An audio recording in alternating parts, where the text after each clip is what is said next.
Elle m'a largué par haut-parleur pour que ses amis puissent rire. Sans avertissement, sans contexte, juste une performance de 6 secondes pour une tablée de yens ivres de Prosecco. J'étais en plein milieu de la finalisation de nos déclarations trimestrielles, une chose sur laquelle elle ne m'avait jamais interrogé car les chiffres l'ennuyaient. Et pourtant, d'une manière ou d'une autre, ces chiffres payaient toujours ses manucures, ses services de streaming, ses vols du week-end pour décompresser. Le téléphone a sonné et j'ai répondu par habitude. Les ricanements en arrière-plan auraient dû être mon premier indice. La voix de Cassie est sortie, forte et faussement triste. Marc, c'est fini. N'envoie pas de texto. N'appelle pas, passe à autre chose. D'accord? Des gloussements ont suivi. Une de ses amies a même dit « Oh mon Dieu !» Comme si c'était un épisode d'une émission de télé-réalité et non la fin d'une relation de 6 ans. Je n'ai pas haussé la voix. Je n'ai pas demandé pourquoi. Je n'ai pas supplié. J'ai simplement répondu « D'accord, je comprends ». Et j'ai raccroché. L'appel a duré 13 secondes. C'est le temps qu'il lui a fallu pour jeter tout ce que j'avais construit. Je n'ai pas explosé de rage. Je n'ai pas pleuré. Je n'ai même pas fermé mon ordinateur portable. J'ai simplement déplacé le curseur vers un dossier nommé « Sortie Cassie » et ouvert la liste de contrôles que j'avais commencé il y a 11 mois. Car aucun homme ne construit une vie avec quelqu'un comme Cassie sans avoir un dossier d'urgence. On ne se jette pas aveuglément dans un bâtiment en feu sans extincteur. Sa farce était l'allumette. Mon plan était la porte coupe-feu. Petite parenthèse, si vous êtes arrivé jusqu'ici, faites-moi une faveur. Appuyez sur ce bouton d'abonnement. Plus de 90% d'entre vous écoutent sans le faire, mais cela permet à ce projet de continuer et donne à mon équipe une raison de creuser encore plus loin. Revenons à Cassie. Elle était devenue arrogante l'année dernière. Quelque chose a changé après que son compte d'influenceuse a dépassé les 20 000 abonnés. Soudain, j'étais démodé, et elle a commencé à m'appeler son « sponsor » devant ses amis, comme si j'étais une sorte de sugar daddy. Elle agissait sur un coup de tête. Mais ce qu'elle ne savait pas, et ce qu'aucune d'entre elles ne savait, c'est que la maison dans laquelle elle se pavanait n'était pas à son nom. Ni l'appartement en ville, ni la voiture, ni le fonds en fiducie dont elle s'informait avec cette fausse nonchalance. Alors, c'est quoi notre plan sur 5 ans, sa voix? J'avais appris très tôt que Cassie n'aimait pas les limites, mais elle détestait encore plus la paperasse. Cet appel, cette petite cascade humiliante en public, ce n'était pas seulement impoli, c'était de l'or en barre sur le plan juridique. Car voici la partie que la plupart de ses amis ont manqué entre 2 gorgées de rosée et une fausse inquiétude. Cassie venait de reconnaître verbalement la fin de la relation sur une ligne enregistrée avec des témoins, ce qui signifiait qu'elle ne pouvait pas invoquer l'abandon, ni la violence verbale, ni la surprise. Cela signifiait que je pouvais activer la phase finale du plan sans passer pour le méchant. Alors, pendant qu'elle se servait une autre tournée et postait des stories avec la légende, soirée entre filles feu vernis à ongles, j'ai effectué 4 manœuvres silencieuses. J'ai révoqué à distance son accès à l'appartement. J'ai désactivé sa carte de crédit d'entreprise. J'ai mis en pause les comptes d'abonnement communs qu'elle utilisait pour ses partenariats de marque. Et j'ai programmé un serrurier pour la propriété principale le lendemain matin. Pas de texto, pas de confrontation, pas de playlist triste en arrière-plan, juste un silence méthodique. Cassie pensait que le silence signifiait la faiblesse. Elle pensait que les hommes n'avaient de pouvoir que lorsqu'ils criaient. Elle n'a jamais compris que certains d'entre nous ne hurlent pas quand c'est fini. Nous exécutons, tranquillement, proprement. Et le temps que sa mère l'apprenne, le temps qu'elle hurle au téléphone à propos de ce que, il, avait fait à la maison, les rouages avaient déjà tourné trop loin pour être arrêtés. Mais à ce moment-là, le moment après l'appel, alors qu'elle levait probablement son verre de vin en signe de victoire, je me suis adossé à ma chaise, j'ai ajusté mes lunettes de lecture, et j'ai coché le prochain élément de la liste. Déclenchement terminé. Cassie s'est réveillée vers 10h40 le lendemain matin, la tête cotonneuse et un demi-quartier de citron vert encore collé à sa cuisse. Son téléphone était là où elle l'avait laissé tomber, face contre terre, vibrant doucement sur le tapis à cause d'une notification qu'elle avait ignorée. Elle s'est frotté les yeux, l'a attrapé et a finalement regardé. Pas d'appel manqué, pas de texto, pas même une réaction aux photos qu'elle et ses amis avaient postées la nuit dernière. Des boomerangs de verre de vin qui trinquent, des photos filtrées de leur moment, on l'a larguée, vernis à ongles et tête de mort en prime. Elle a parcouru sa galerie de photos, s'est arrêtée sur l'enregistrement d'écran flou de l'appel où elle rompait avec Marc en haut-parleur. Sa voix semblait pâteuse mais triomphante. C'est fini, Marc. N'envoie pas de texto.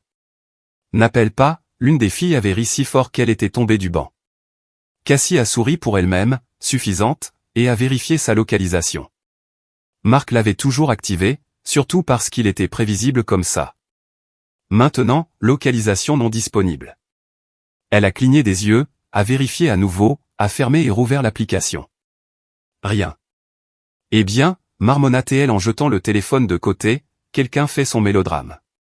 Elle a essayé de lui envoyer un texto. Un seul mot. Sérieusement? Le message est resté à « distribuer », mais aucune réponse, pas de bulle de saisie, pas de confirmation de lecture. Imperturbable, elle a enfilé son sweat à capuche et est descendue pour retrouver 2 de ses amis pour le brunch. Le concierge de l'appartement n'a même pas levé les yeux quand elle a traversé le hall. Pourquoi l'aurait-il fait? Cassie vivait là depuis plus d'1 an. Enfin, elle y séjournait, techniquement. Le bail était au nom de Marc. Son nom n'avait même jamais figuré sur les factures de service public. En sortant, elle a remarqué quelque chose d'étrange. Sa carte d'accès à l'immeuble n'a pas bipé lorsqu'elle a franchi le portail d'entrée. Elle a réessayé. Pas de lumière, pas de bourdonnement. Probablement besoin d'être rechargé, marmonna-t-elle, ou le système a juste un bug. Ce n'était pas le cas. Pourtant, elle est arrivée au café, s'est assise, a commandé son habituel lait d'avoine hors de prix et ses œufs à la truffe. Et quand l'addition est arrivée, sa carte a été refusée. Elle a cligné des yeux. Réessayé. Le serveur a réessayé, puis a offert un mince sourire. Souhaitez-vous essayer un autre moyen de paiement, madame? Cassie a ri nerveusement, a sorti une autre carte. Celle-là a fonctionné, de justesse. Sur le chemin du retour, elle a appelé sa mère. Elle ne lui avait pas parlé depuis la performance arrosée de vin de la veille. Cassie a commencé par un soupir ennuyé. Hug. Marc est bizarre. Il me ghoste. Il boude probablement. Sa mère n'a pas adopté le même ton. Attends, tu as vraiment rompu avec lui? Je veux dire, en quelque sorte, a répondu Cassie en rejetant ses cheveux en arrière. C'était une blague. La voix de sa mère s'est faite plus basse. Cassie, qu'est-ce que tu lui as dit exactement? Cassie commençait déjà à s'énerver. Ce n'était pas sérieux, maman. On s'amusait, c'est tout. Il me connaît. C'était drôle. Il y a eu une pause. Une longue pause. Alors tu ferais mieux d'espérer qu'il a trouvé ça drôle aussi. Cassie a levé les yeux au ciel. Oh, allons. Ce n'est pas un psychopathe vengeur. C'est Marc. Mais même en le disant, une petite fissure de doute s'est formée au fond de son esprit. Elle a ouvert leurs anciens messages, les a parcourus. Toujours rien de nouveau, pas un mot. Le dernier message de sa part datait de 2 nuits auparavant, besoin de quelque chose du magasin. Cela semblait clinique, comme un homme qui vide les étagères avant une tempête. Cassie a décidé de rentrer chez elle pour régler ça. Peut-être qu'il essayait de marquer un point, d'être stoïque ou je ne sais quoi. Elle n'aurait qu'à battre des cils, peut-être poster de jolies excuses, et il céderait comme toujours. Mais quand elle est retournée à l'immeuble, sa carte d'accès ne fonctionnait toujours pas. Elle a sonné à l'accueil. Pas de réponse. Elle a dû attendre que quelqu'un d'autre sorte pour pouvoir se faufiler à l'intérieur. Quand elle est arrivée à la porte de l'appartement et a essayé sa clé, rien. La serrure avait été changée. Ses mains se sont figées en plein mouvement. Cassie est restée là 1 seconde, le cœur battant soudain trop fort dans sa poitrine. Elle a frappé, attendu, frappé plus fort. Le silence de l'autre côté de la porte était en quelque sorte pire qu'une dispute hurlante. Cassie a ri de nouveau, mais c'était un rire cassant cette fois. Ok, tu veux jouer à des jeux. Elle a envoyé un autre texto. Très drôle. Tu peux me laisser entrer maintenant? Pas de réponse, pas de point de suspension, pas de confirmation de lecture, rien. Cassie ne le savait pas encore, mais elle ne vivait plus dans cet appartement. En fait, légalement parlant, elle n'y avait jamais vécu. La panique de Cassie n'a vraiment commencé que lorsqu'elle a entendu le déclic de sa clé refusant de tourner dans la porte d'entrée de la maison sur Willow Lane. La même maison où elle avait organisé sa fête d'anniversaire l'année dernière, celle avec l'arche de ballon en or rose, le violoniste loué près de la piscine, et le cadeau de Marc, un bracelet Cartier qu'elle avait mis en gage 2 semaines plus tard pour de l'argent d'urgence. Elle se tenait maintenant sur le pas de la porte en jean de la veille, son chignon en désordre penchant sur le côté, essayant la serrure encore et encore comme si le métal allait soudainement décider de l'apprécier. « Allez, siffla-t-elle, ouvre-toi. » Elle ne s'est pas ouverte. C'est là qu'elle a remarqué la camionnette dans l'allée. Une simple camionnette blanche avec, serrure facile et sécurité, sur le côté. Un homme en pantalon cargo enroulait un câble, un presse-papier coincé sous le bras. « Et, a-t-elle appelé, qu'est-ce que vous faites ?» Le serrurier a levé les yeux, ni surpris, ni désolé, juste professionnellement détaché. « Je change les serrures, » dit-il en tapotant le clavier qu'il venait d'installer. Cassie a plissé les yeux. « Pourquoi ?» Il a haussé les épaules comme si ce n'était rien de personnel. Ordre du nouveau propriétaire.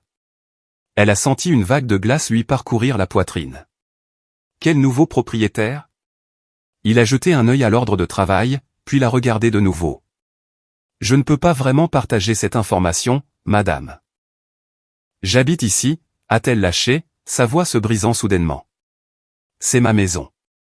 Alors vous devriez appeler le propriétaire, dit le serrurier, pas méchamment, mais avec la lassitude d'un homme qui avait eu cette conversation exacte plus d'une fois. Cassie est retournée en trombe à sa voiture et a claqué la portière si fort que le rétroviseur latéral a tremblé. Elle a de nouveau appelé Marc, directement sur sa messagerie vocale. Elle a rappelé, toujours rien. Elle a fixé son téléphone, le pouce planant sur le contact, puis a changé d'application et a composé le numéro de sa mère.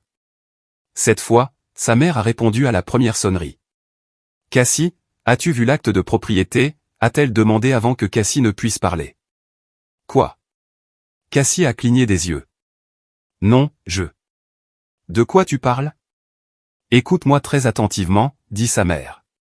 Sa voix était tendue maintenant, sèche, comme si elle retenait quelque chose.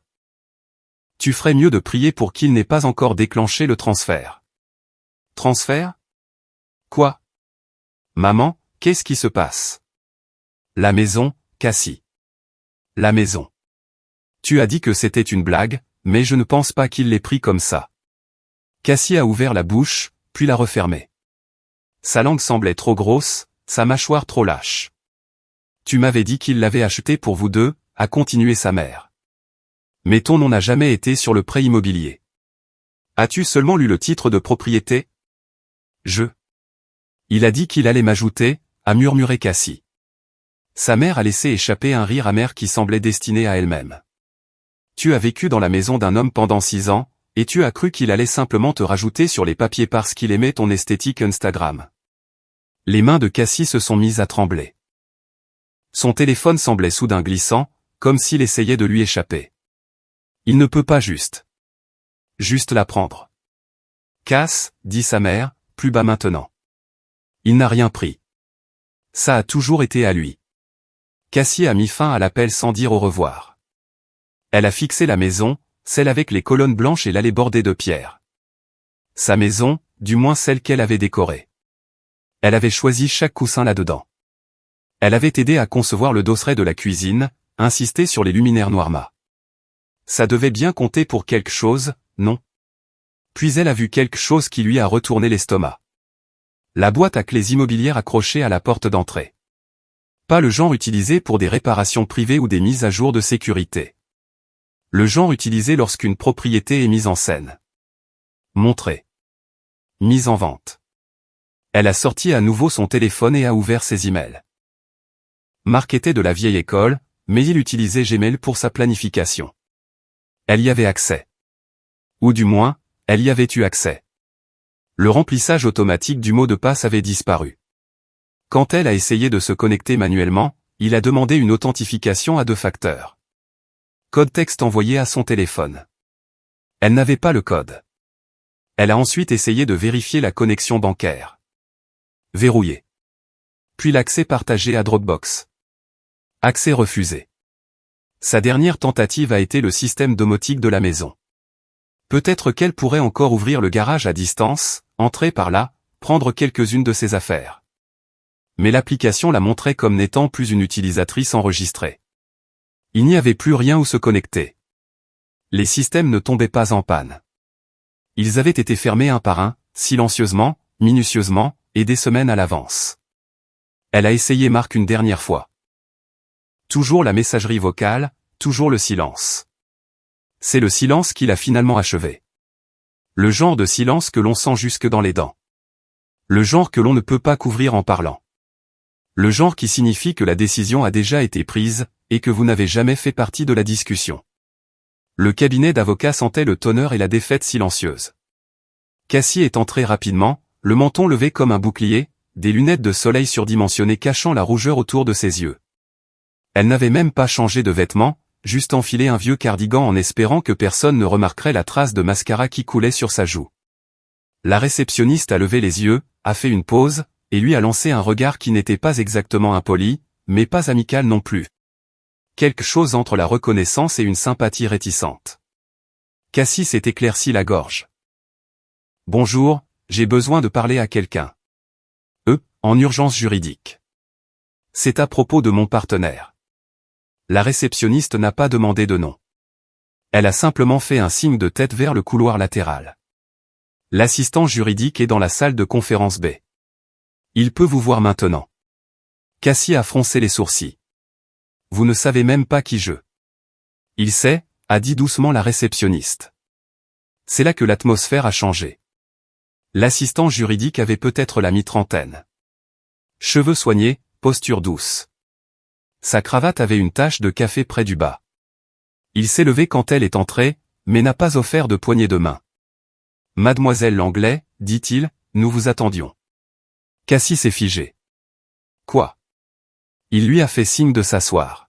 « Je vais vous expliquer ce que nous sommes légalement autorisés à divulguer. Essayez simplement d'écouter avant de réagir. » Je n'ai pas le temps pour les énigmes, a-t-elle lâché. Je dois déposer une injonction ou un appel ou n'importe quoi qui l'empêchera de vendre la maison. Il lui a jeté un regard patient. Vous n'êtes pas sur l'acte de propriété. J'y habite. Et vous n'êtes pas marié. Nous étions fiancés. Aucune trace de cela non plus. Cassie a claqué son sac à main sur la table.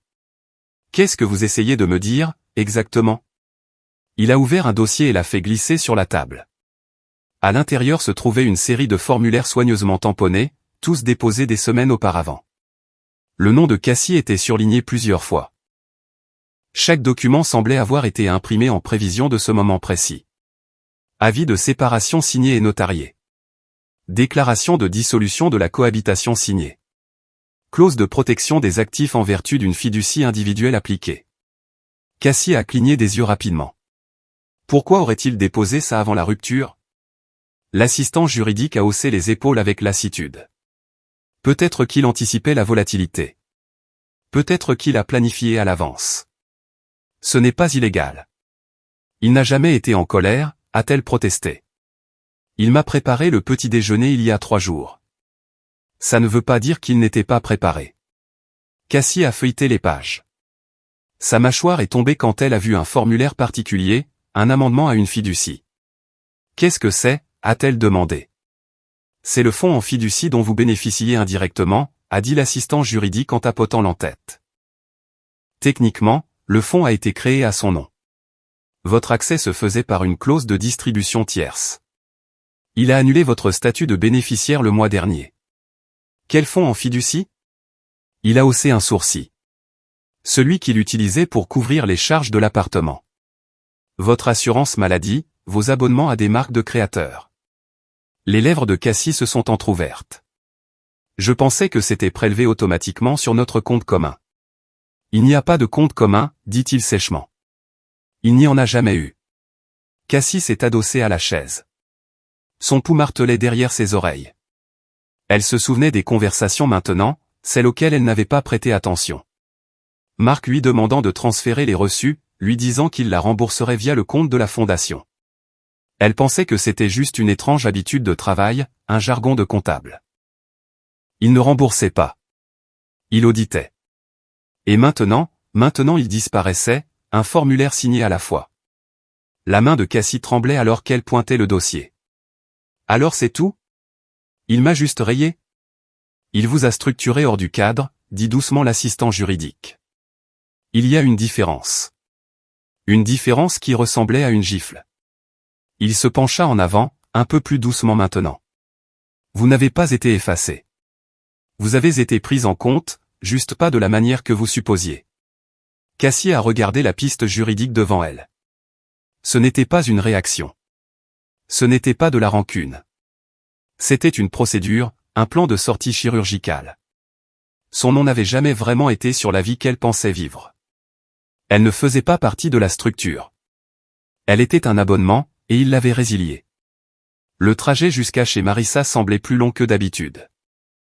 Même si Cassie connaissait la route par cœur, devant le studio de yoga où elles avaient l'habitude de bavarder. Devant le café végétalien dont elle jurait autrefois qu'il avait les meilleurs scones de la ville. La nostalgie s'accrochait à chaque coin de rue comme une culpabilité qu'elle ne pouvait pas secouer. Elle n'avait pas appelé à l'avance. Elle ne voulait pas de refus. Elle s'est simplement présentée et a sonné à la porte comme si elles étaient encore proches, comme si rien n'avait changé depuis un an. Marissa a ouvert la porte en leggings et pull ample, le visage nu, les yeux surpris.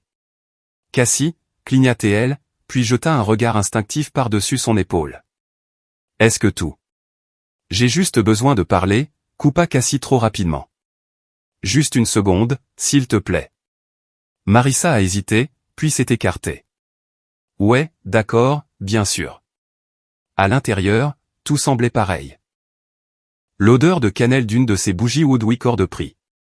La petite table soignée près de la fenêtre avec le matériel de notaire de Marissa encore étalé dans sa grille méticuleuse habituelle. Cassie s'est assise avant d'y être invitée. J'ai besoin d'un service. Un gros service.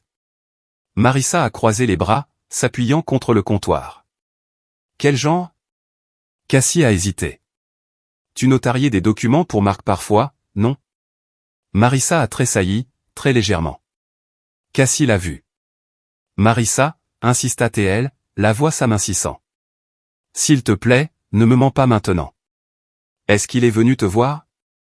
Il y a eu une longue pause. Puis, avec une profonde inspiration, Marissa a hoché la tête. Ouais, il est passé. Quand? Il y a 2 mois. Cassie a cligné des yeux. 2 mois. Marissa s'est frotté le front. Il a dit que c'était des mises à jour standards d'actifs. Honnêtement, Cass, je pensais que tu savais. Je me suis dit qu'il protégeait le patrimoine ou quelque chose comme ça. Rien de louche. Qu'est-ce qu'il a apporté? Marissa a de nouveau hésité. Dis-moi, a exigé Cassie. J'ai besoin de savoir à quoi je fais face. Marissa s'est dirigée vers son classeur, a sorti un dossier vert foncé du deuxième tiroir et le lui a tendu. Il n'était pas épais, mais ce qui lui manquait en volume, il le compensait en angoisse. Cassie l'a ouvert et a immédiatement reconnu la première page, un registre des actifs, tout au nom de Marc. La maison, le condo, la voiture, la BMW qu'elle avait toujours dit se sentir comme la sienne. La montre qu'elle lui avait offerte pour son anniversaire. Même cela était répertorié avec un reçu montrant que c'était lui qui l'avait acheté, pas elle. Pourquoi aurait-il enregistré ça, marmonna-t-elle. La voix de Marissa était basse. Il documentait un schéma de comportement. Intention de révocation de dons, des trucs que les avocats aiment. La page suivante était une photo de Cassie. Elle était assise à leur table de patio, un verre de vin à la main, le visage rougi par le rire. Un ami, probablement l'une des mêmes filles de la soirée du haut-parleur, l'avait évidemment prise pendant une sortie estivale. La légende en dessous était manuscrite de la propre écriture de Cassie, Marc paie pour tout. Je n'apporte que le drama. L'estomac de Cassie s'est noué. Qu'est-ce que c'est que ça? Marissa a reculé légèrement, presque comme si elle avait peur d'être prise dans le rayon de l'explosion. Cette vidéo, celle de ton anniversaire, tu as fait une blague. Tu te souviens? Quelqu'un l'a enregistrée. Tu parlais de comment il couvre tout pour que tu puisses te concentrer sur ta marque. Je plaisantais. Je sais, dit Marissa. Mais ça a été notarié comme une déclaration sous serment. Les mains de Cassie se sont mises à trembler. Une déclaration? Je ne déclarais rien. Tu as ri, regardé la caméra, et dit, je cite, si Marc me quittait un jour, j'aurais besoin d'une cagnotte en ligne et d'un taxi. Cassie a fermé les yeux.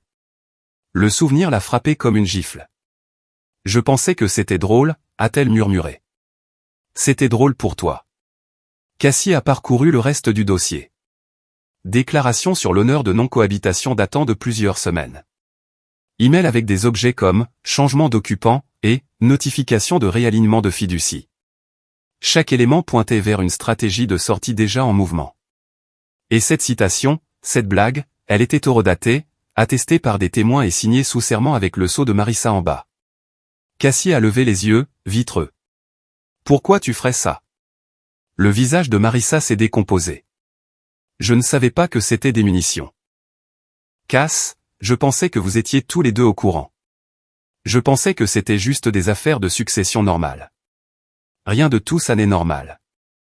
Elles sont restées assises en silence. Cassie fixait le dossier comme s'il pouvait disparaître si elle clignait des yeux assez longtemps.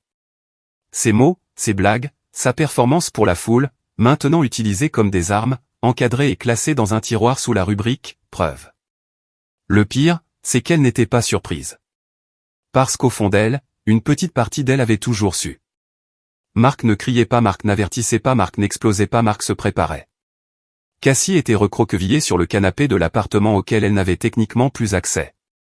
Une de ses amies l'avait fait entrer par la porte de service plus tôt ce matin-là. Elle n'avait pas dormi. Pas vraiment.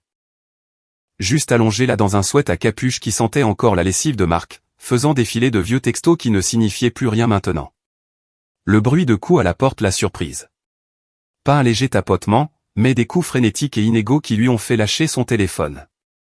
Elle a ouvert la porte et là se tenait sa mère, les cheveux en désordre, le visage pâle, serrant son sac comme s'il contenait un fil sous tension.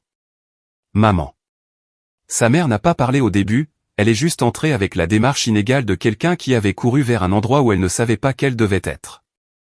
Elle s'est finalement tournée vers Cassie et a dit un seul mot. La maison.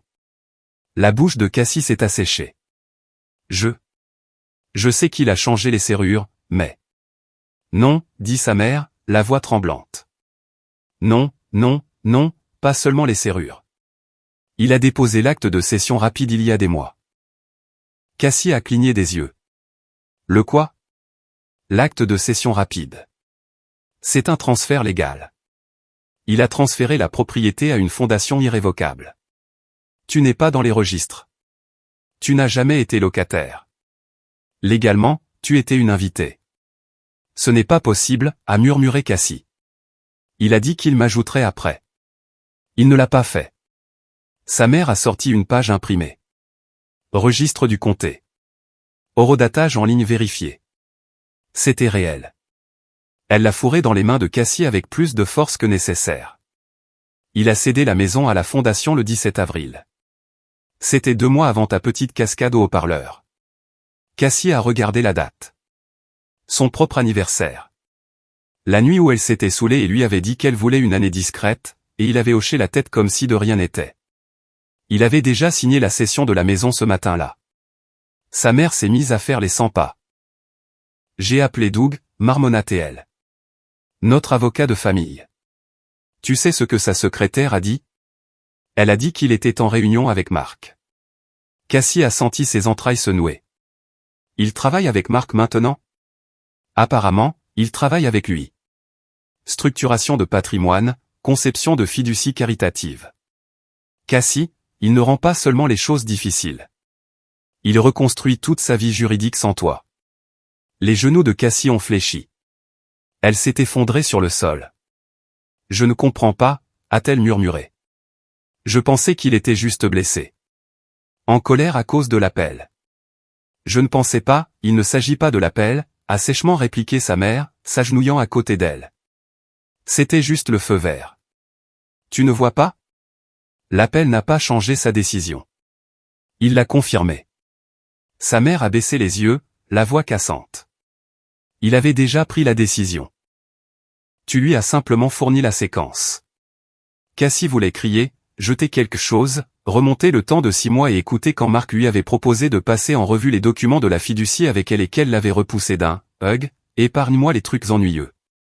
Maintenant, elle s'étouffait avec chaque détail ennuyeux qu'elle avait ignoré. Elle a attrapé son téléphone, a essayé d'appeler la société de courtage qu'ils partageaient autrefois pour un compte commun. Déconnecté. Elle a ouvert l'application du véhicule électrique que Marc lui avait loué. Impossible d'y accéder. Elle a ouvert le site web de la société de gestion pour vérifier le bail de l'appartement, pour se rendre compte qu'il n'y en avait pas. Tout ce qu'elle pensait avoir, elle n'avait eu que la permission de l'utiliser. Ce n'était pas à elle.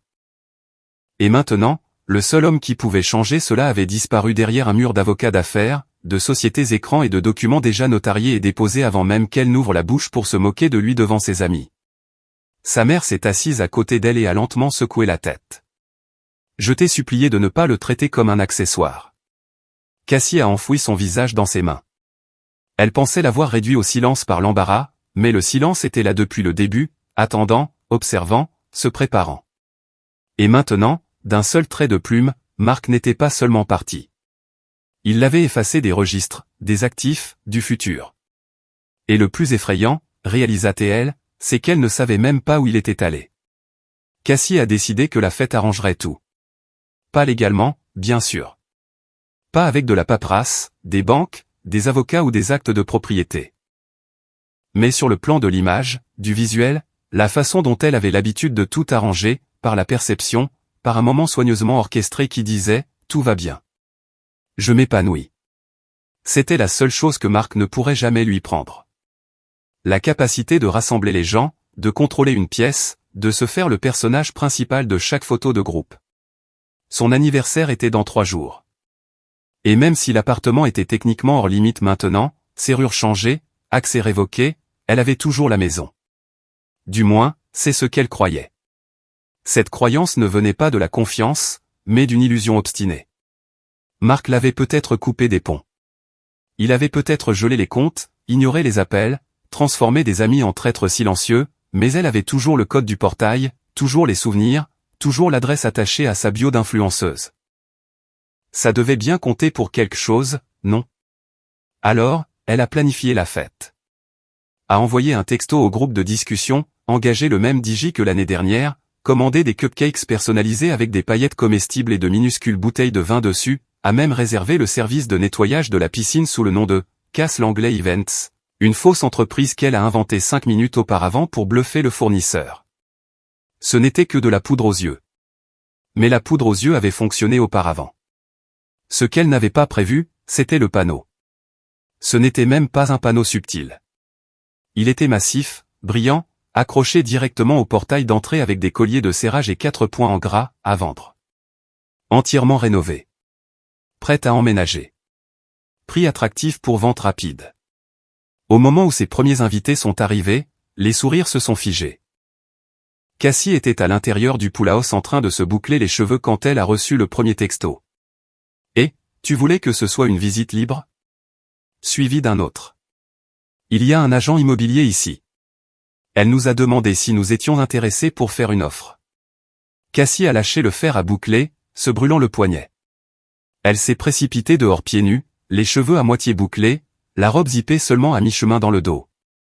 Et là, ils étaient, ses amis, debout maladroitement près du portail, fixant une femme en tailleur pantalon qui plaçait des brochures sur une petite table pliante. « Excusez-moi » a sèchement dit Cassie. « Qu'est-ce que vous faites ?» L'agente immobilière a levé les yeux, surprise, mais pas décontenancée. « Oh, désolé. Je ne savais pas que vous étiez à la maison. Nous avons une visite libre prévue pour midi. » Cassie a cligné des yeux. « Quoi ? Non, vous ne pouvez pas. Vous ne pouvez pas juste. C'est ma fête. » L'agente a souri poliment et lui a tendu un prospectus. Cassie le lui a arraché des mains. Dessus, en couleur, il y avait 10 photos haute résolution de la maison, salon, cuisine, piscine, même la cave à vin qu'elle utilisait pour filmer ses tutoriels de soins de la peau. Et là, en gras sous l'adresse, contactez Marc Ellis Property LLC pour toute demande. Un de ses amis s'est penché, voix basse. Attends, Marc possède une agence immobilière maintenant? Cassie n'a pas répondu. Ne pouvait pas. Elle est entrée en trombe dans la maison principale, ses talons résonnant contre des sols qui semblaient soudain appartenir à quelqu'un d'autre. Ses pas ont ralenti en entrant dans la chambre principale. Son dressing, vide. Tout robe, sac à main, chaussures emballées, étiquetées, soigneusement empilées contre le mur du fond avec du ruban de peintre bleu sur chaque couvercle. Box de stockage 714. Même le présentoir à bijoux en velours avait disparu. Son étagère à parfum était vide. La seule chose qui restait était une seule bouteille en verre de spray corporel de supermarché et une étiquette de pressing de l'année dernière. Une note avait été laissée sur le miroir de la coiffeuse, articles emballés et catalogués selon les instructions. Gérant de la maison. La maison avait un gérant maintenant. Et ce gérant n'était pas elle. De retour à l'extérieur, elle a entendu des moteurs de voitures démarrer. Des gens qui murmuraient. Des adieux gênés. La playlist de la fête qu'elle avait mise en file d'attente sur son téléphone jouait toujours. Quelque chose d'entraînant, de superficiel, de faux. Elle est ressortie pour ne trouver que 3 personnes restantes. L'une lui a tendu un cupcake et a haussé les épaules. C'est une belle maison. Celui qui l'aura aura de la chance. Un autre a ajouté, essayant d'être utile, au moins, tu t'en sors avant que le marché ne s'effondre. Cassie est restée là en silence, serrant le cupcake qui fondait. Elle n'avait pas annulé la fête parce qu'elle ne pouvait pas s'avouer que cette vie était déjà partie. Mais maintenant, tout le monde le voyait.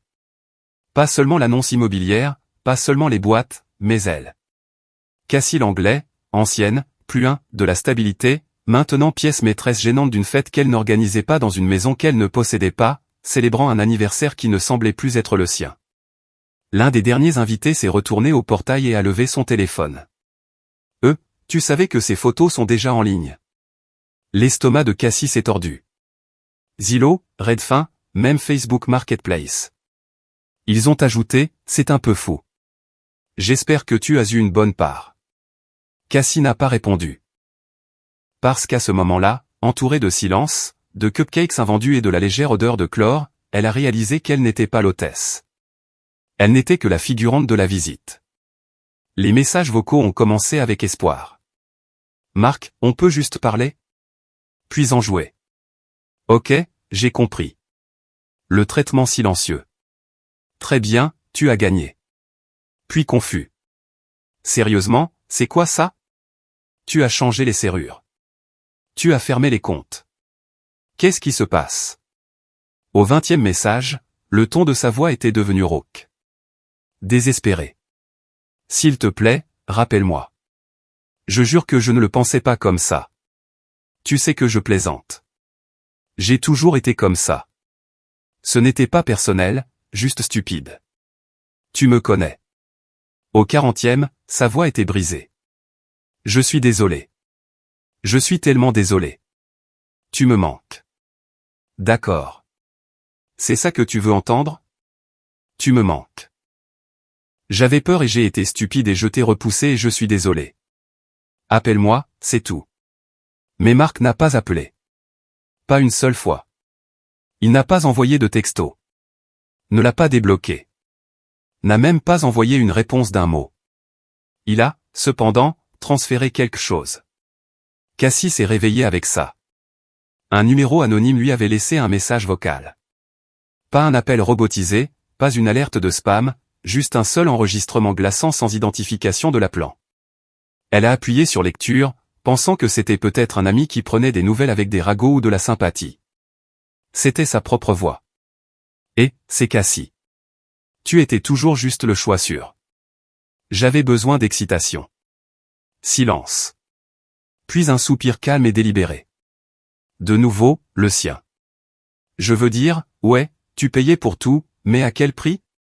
Mon Dieu, Marc, parfois j'avais l'impression de sortir avec une feuille de calcul. Clic. Fin du message. Elle s'est assise dans son lit, le pouls battant dans ses oreilles. Elle savait exactement quand cet appel avait eu lieu. Il y a des mois, après un déjeuner arrosé de vin quand elle l'avait appelé depuis le Uber juste pour chercher la dispute.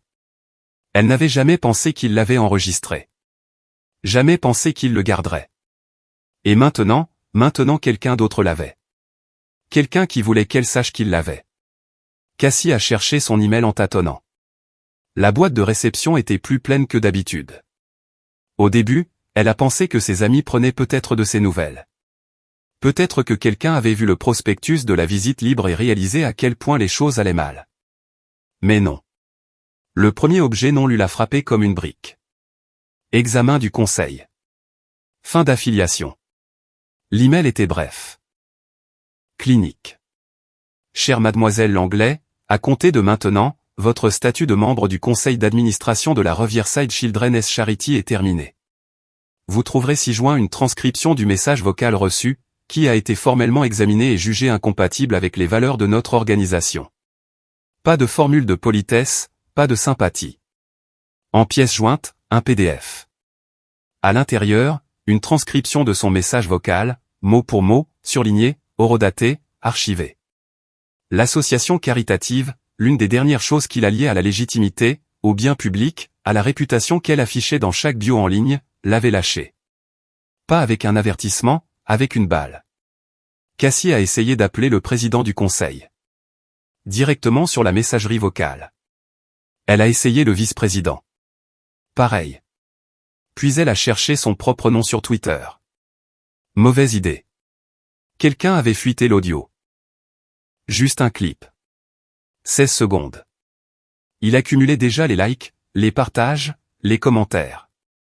Une autre sangsue de fonds fiduciaire mord la poussière. Sortir avec une feuille de calcul. MDR l'arrogance. Et le pire, imagine mordre la main qui te nourrit puis faire semblant d'être surpris quand elle s'arrête. Le profil de Cassie était encore public. Ses messages privés étaient inondés de GIFs de bennes à ordures en feu. Quelqu'un avait modifié sa page Wikipédia pour dire « ancienne membre du conseil d'administration d'une association caritative et influenceuse », surtout connue pour avoir été larguée plus durement que le marché immobilier. Elle avait passé des années à soigner cette image. Disparue. Elle a essayé de contacter un vieil ami des relations publiques. Pas de réponse. Son agent de mannequinat l'avait ghosté il y a des mois après que le parrainage pour les soins de la peau soit tombé à l'eau. Maintenant, même son studio de yoga l'avait un follow. Chaque pont sur lequel elle s'était tenue était soit en feu, soit s'était déjà effondré. Elle a rouvert son téléphone, a ouvert ses messages vocaux. 43 messages à Marc, non retournés. Elle a fait défiler jusqu'au dernier qu'elle avait envoyé. Je t'aime encore. Sa voix se brisait. Même si j'ai été une idiote. Elle a plané son doigt sur le bouton de suppression, puis ne l'a pas appuyé. Parce que quel était l'intérêt? Il avait déjà été transféré, coupé, archivé, utilisé comme une arme. Elle avait toujours pensé que sa chute viendrait d'un scandale ou d'une liaison. Elle ne s'était jamais attendue à ce qu'elle vienne de sa propre voix. Cassie portait une casquette de baseball baissée, des lunettes de soleil trop grandes pour son visage, et un sweat à capuche zippée jusqu'en haut malgré la chaleur de 28 degrés Celsius. Elle s'est garée à 2 pâtés de maison de la maison qui était autrefois la sienne. Techniquement, elle ne l'avait jamais été, mais cette réalité n'avait pas encore pleinement coulé. Elle a fait le tour du pâté de maison 2 fois avant de se glisser par l'entrée latérale à travers le portail du jardin, celui qu'elle avait fait installer pour se sentir plus européenne. Elle n'aurait jamais imaginé qu'elle l'utiliserait un jour comme une intruse. De l'intérieur, elle pouvait entendre des voix. Professionnelles, enjouées, le son de rire poli. Visite libre. Elle a jeté un œil à travers les portes vitrées menant à la cuisine et les a vus, un jeune couple dans la trentaine, se tenant la main, montrant les finitions du plan de travail qu'elle avait personnellement choisi. Ce n'était pas le pire. Le pire, c'était la personne qui se tenait à côté d'eux, souriant crispement, un presse-papier à la main, l'assistante de Marc, Sophie. Début de la vingtaine, impeccable, chirurgicalement agréable. Elle avait autrefois apporté des lattes au lait d'avoine à Cassie lors d'événements de campagne et se tenait maintenant dans sa cuisine comme si elle y appartenait. Cassie a poussé la porte violemment. Sophie a levé les yeux, sans tressaillir. « Salut, Cassie », dit-elle comme s'ils échangeaient des banalités dans une boutique. La voix de Cassie est sortie, tendue. « Qu'est-ce que c'est que ça, bordel ?» Sophie s'est légèrement tournée vers le couple. « Voudriez-vous m'excuser un instant ? N'hésitez pas à jeter un œil à la véranda. Ces fenêtres sont d'origine, d'ailleurs. » Le couple a souri poliment et s'est éloigné. Cassie s'est avancée. « Tu fais des visites maintenant. »« Je gère une vente », a répondu calmement Sophie. « Tu sais ce que font les assistantes. » Les yeux de Cassie se sont rétrécis. « Je veux parler à Marc. » Il n'est pas là. Alors mets-le au téléphone. Sophie a penché la tête. « Cassie, tu n'as pas qualité pour agir. Tu n'es pas locataire. Tu n'es pas partie prenante. Et tu ne figures sur aucun des documents de vente. Si tu restes ici, c'est techniquement une violation de propriété. Cassie a laissé échapper un rire haletant. Tu me menaces. Sérieusement? Je te rappelle ce que ton avocat aurait déjà dû te dire. Je n'ai pas d'avocat, a lâché Cassie. Sophie n'a pas répondu à cela. Elle a simplement plongé la main dans sa mallette et en a sorti une épaisse enveloppe en manille scellée d'un autocollant portant le logo de l'agence immobilière de Marc. Elle l'a tendu à Cassie. Qu'est-ce que c'est, a exigé Cassie. Une conclusion. Cassie l'a arrachée. L'a déchirée. À l'intérieur se trouvait une photo brillante haute résolution. Un arrêt sur image de la nuit de l'appel farce. Cassie en haut-parleur, verre de vin levé, bouche grande ouverte en plein rire, figée au moment exact où elle a dit « c'est fini ». N'envoie pas de texto. N'appelle pas, il y avait un post-it jaune collé en bas de la photo. Il disait « toujours sonder l'ambiance et lire le contrat ». Cassie a fixé la photo. Elle avait l'air insouciante, puissante, intouchable. Mais maintenant, cela ressemblait à une nécrologie. C'est malsain, dit-elle, la voix tremblante. C'est psychotique. Il a planifié tout ce cirque juste pour m'humilier. Non, dit Sophie. Il avait prévu que ça se termine discrètement. C'est vous qui l'avez rendu public. Les yeux de Cassie se sont relevés vivement. Pardon? Le ton de Sophie n'a jamais changé. La rupture par haut-parleur, la story Instagram, la légende disant qu'il était votre plan de retraite. Vous avez allumé la mèche. Il s'est juste assuré que vous ne pouviez rien brûler qui n'était pas déjà à vous. La bouche de Cassie s'est ouverte, puis s'est fermée. Elle a regardé autour d'elle, la maison. Sa maison. Sauf que ce n'était pas le cas. La table de la salle à manger avait disparu. Le canapé avait été remplacé par des meubles de mise en scène minimaliste. Le casier à vin était vide. Le rosier dans le jardin avait été taillé pour se conformer. Son chaos avait été effacé de chaque recoin. Ce n'était plus un foyer. C'était une transaction. Elle a regardé de nouveau Sophie. Dis-lui que c'est un lâche. Je ne suis que l'assistante. Cassie a reculé, tremblante. Sa main serrait toujours l'enveloppe comme si elle pouvait se transformer en quelque chose avec quoi elle pourrait se battre. J'espère qu'il est fier de ça, siffla-t-elle. Sophie n'a pas scié. Il ne ressent rien. Il a tourné la page. Cassie s'est retournée et est partie. Personne ne l'a suivi. Personne ne l'a rappelé. Le couple n'a même pas remarqué. Elle n'était pas le fantôme de cette maison. Elle n'était que du bruit. Et même cela avait finalement été réduit au silence. À 8 heures précises, l'encre numérique a séché. Le bureau du registraire du comté a mis en ligne l'acte de transfert final. La maison 4 chambres, 3 salles de bain et demi, une piscine, 2 cheminées et 0 attachement émotionnel restant appartenaient désormais légalement à la Fondation Auguste Hollow pour les pères célibataires. Le titre avait été signé, notarié, examiné, approuvé et mis en ligne avec un communiqué de presse programmé pour arriver dans les boîtes de réception à 9h01. Cassie ne l'a pas vu de ses propres yeux. Sa mère, si, et c'est elle qui a appelé. Le cri est passé par le haut-parleur avant même que Cassie ne dise « Allô ? Qu'est-ce que tu laisses laisser faire à la maison ?» Cassie se tenait pieds nus dans une cuisine empruntée, tenant son téléphone d'une main et une vieille tasse de café de l'autre. Elle était ébréchée. Elle ne l'avait pas remarqué jusqu'à ce moment. Quoi, croissa-t-elle. Allume les infos, siffla sa mère, à bout de souffle. Allume tes emails. Lis n'importe quoi. Je t'avais dit de prendre les devants. Je t'avais dit de déposer quelque chose. N'importe quoi. Cassie a tâtonné pour déverrouiller son téléphone. Sa boîte de réception explosait déjà. Fils de discussion de groupe, mise à jour d'association caritative, un d'un ami du lycée à qui elle n'avait pas parlé depuis des années, waouh, il l'a vraiment fait. Un journaliste avec qui elle avait l'habitude de flirter pour la couverture médiatique avait tweeté une capture d'écran du communiqué de presse, la Fondation Auguste Hollow est honorée d'accepter le don d'une résidence de 1,4 million de dollars à Crestmore. Le donateur, Mark Ellis, a refusé tout commentaire public, mais il a fourni une courte déclaration, parfois, la leçon la plus forte est le silence. L'article continuait.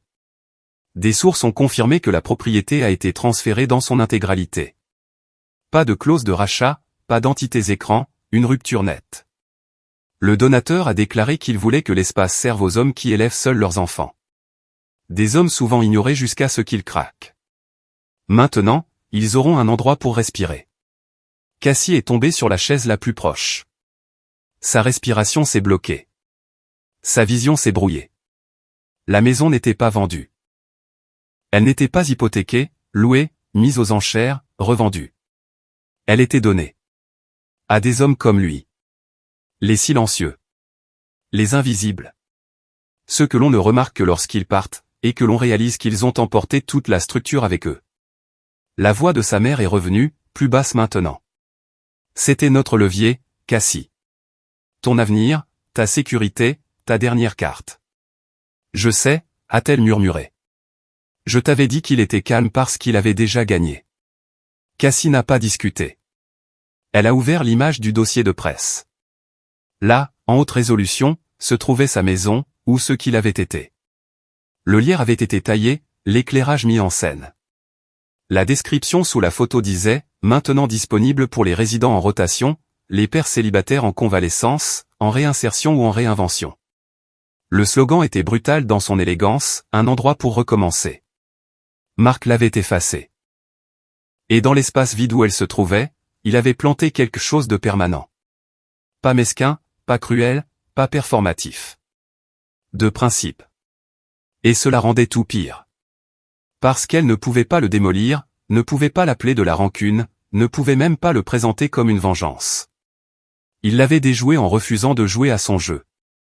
Et tout le monde l'applaudissait pour ça. À des centaines de kilomètres de là, sur un Porsche qui ne faisait face à aucun océan, aucune skyline de ville, aucune vue digne d'Instagram, juste un champ tranquille et un chien qu'il avait adopté le mois dernier, Marc sirotait un café dans une tasse faite à la main. La céramique était inégale, émaillée dans une couleur que Cassie aurait qualifiée de « couleur terre ». Il l'aimait bien. Le chien était assis à ses pieds, les oreilles tressaillant au rythme du vent. Son téléphone vibra une fois, une notification confirmant que le transfert de l'acte de propriété était finalisé. Il ne l'ouvrit pas. Il ne vérifia pas ses emails. Il n'appela personne pour jubiler. Il prit simplement une autre gorgée, regarda le soleil se lever sur la ligne des arbres, et s'adossa à sa chaise. Pas de colère, pas de regret, pas de bruit.